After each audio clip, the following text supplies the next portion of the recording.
हे सुद्धा आणले त्यांनी ऑर्डर.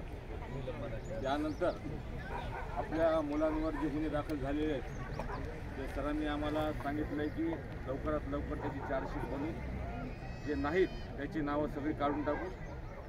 आणि त्यानंतर दुसरी काय होती आपली मागणी, दत्ता सोपान पवार त्याच्यावर नार्को टेस्टची आपल्याला परवानगी भेटलेली आहे. लवकरच त्याची नार्को टेस्ट होणार आहे आणि चौकशी करून पुन्हा त्याला कोणता गुन्हा दाखल करायचा हा त्याच्यावर गुन्हा दाखल होणार आहे. त्याला सोडणार नाही.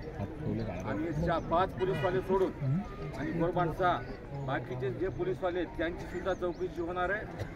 आदरणीय तेलगावकर सर यांची समिती गठीत झालेली आहे. त्यांच्याच समितीद्वारे चौकशी झाल्यानंतर हे सगळे पोलीसवाले यांच्यावर सुद्धा कार्यवाही होणार आहे. त्याच्यामुळं सोमनाथ सूर्यवंशीचा ज्यांनी जीव घेतलेला आहे ते वाचणार नाही. न्यायालयीन चौकशी सुरू झालेली आहे आणि त्यामुळं आपण इकडे असल्यामुळं आता आपला जबाब घ्यायला आपण इकडे आहे. त्यामुळे परभणीला गेल्यानंतर आपल्याकडे लोक येतील आणि आपला जबाब घेतील. तेव्हा आपण जे जे घडलेलं आहे, सोमनाथला मारताना अमरदीपनं पाहिलेलं आहे, अमरदीप सोनकांबळे यांनी सांगायचं की माझ्या समोर कसं मारलं ते सगळ्यांनी सांगायचं, खरं खरं सांगायचं इमानदारीने बाबासाहेबांचं. आणि हे सगळं झाल्यानंतर त्याच्यावर कार्यवाही होईल. देशद्रोह खुनाचा गुन्हा दाखल होईल आणि सोमनाथ सूर्यवंशीच्या घरामध्ये एकाला नोकरी आणि बापडच्या ते ताई करणार आहे. शासकीय स्तरावरची त्या मागण्या ज्या आहेत त्या आपल्या मुख्यमंत्र्यांना भेटून त्याकडे आपली भेट घडवून आणणार आहेत त्यांच्यासोबत. आणि आर्थिक मदतीचं झालं तर 10 लाखाचं 15 लाख ताई मला बोलल्यात. 15 लाखाची मदत आम्ही शासनाकडून तुम्हाला जाहीर करू. आपलं आंदोलन 22 दिवसापासून चालू लागलं.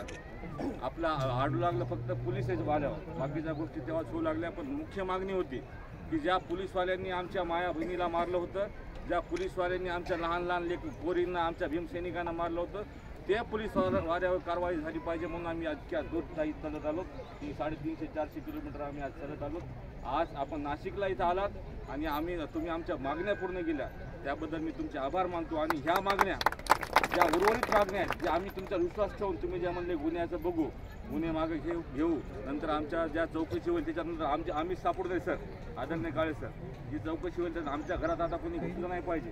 कारण की आता आमचे लोक 2 महिन्यापासून या आंदोलनामध्ये बेजार झालेले आहेत. त्यामुळे तुम्हाला विनंती आहे 1 महिन्याच्या आत ते काय गुन्हे चार्जशीट बनवा आणि त्याच्यातले गुन्हे काय मागे करायचे करा.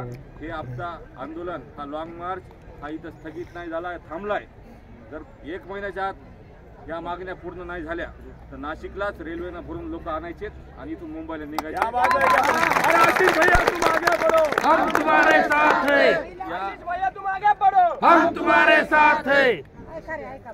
नाशिकचे सर्वच आज आम्ही नाशिकला ताई काल आलेलो आहोत. आमची अतिशय चांगली सोय इथले सर्व नेते आमचे पगारी सर्व आणि आमची पहिल्या दिवशीपासून जे आमच्या सोबत आहेत असे ताराचंद मखमल, स्वराजनंद, दीपक पगारे, विवेक तांबे, विशाल, पुष्पा किरण, रमेश कदम, बालाजी केदारे, विजय कटारे, मनोहर पगारे सर्वजणांनी आमच्या मोर्चाला महाराष्ट्रभरातून आम्ही जिथून आलो तिथं आम्हाला ताकदीचं काम केलेलं आहे.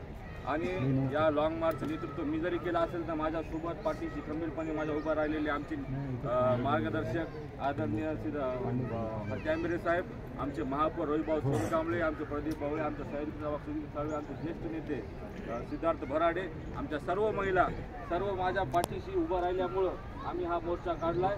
आणि ताई तुम्हाला माझी पुन्हा विनंती आहे ज्या उर्वरित मागण्यात आपण त्याच्या मागं पाठपुरावा करून त्या आमच्या पूर्ण करून द्याव्या. आणि आमच्या परभणीला आपण पालकमंत्री आहात त्यामुळे आम्हाला न्याय मिळून त्यांचं काम आपण करावं.